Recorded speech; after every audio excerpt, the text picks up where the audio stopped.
पूर्ण 2 लिटर दूध खराब केलंस तू.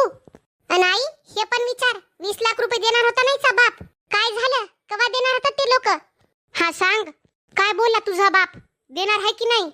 आई, माझ्या बाबाजवळ एवढे पैसे नाहीत, ते कसे देतील?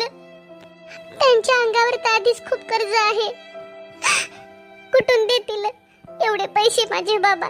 जर तुझ्या बापाजवळ काही देण्यासारखं नव्हतंच तर माझ्या घरात तुझं लग्न कामून केलं? तुला कोण्या भिकाऱ्याच्या घरात दिलं असतं? आय मया पोराला काऊन फसवलं तुझ्या बापानं? आणि ऐक गे वहिनी, माझा भाऊ तुला तुझ्या माहेरात फेकून येईल ना, तेव्हा तुझा बापाच नाही तर तुझा देव सुद्धा आणून देईल पैसे. भिकारे कुठले की? ताई, भिकाऱ्यासारख्या गोष्टी तर तुम्ही करायल्या. माझ्या वडिलांना तर स्वतःच्या हिमतीवर लग्न केले, स्वतःच्या लेकीचं, आणि एक नाही 3-3 लेकीचं. आणि तुम्ही एका लेकीचं लग्न करू शकना झाले. भिकारी माणसं तर ताई तुम्ही आहात, तुम्ही. खरीच मन है ती, लातों के भूत बातों से नहीं मानते. ऐका ना हो, आता मला आईनं खूप मारलं.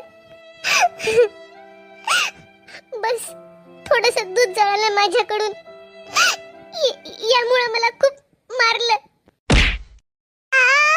काय बोलली तू? केस सोडा, मग केस दुखायले. ऐक नाही गोष्ट, पैसे तो तुझ्या बापाला द्यावेच लागतील. आई, आई केस सोडा की आई.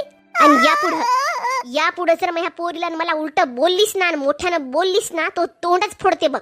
माझ्या माईला उलट बोलतीस? जमिनीमध्ये पुरून टाकल बघ तुला. तुझ्या बापाला फोन करून पैसा आणायला सांग.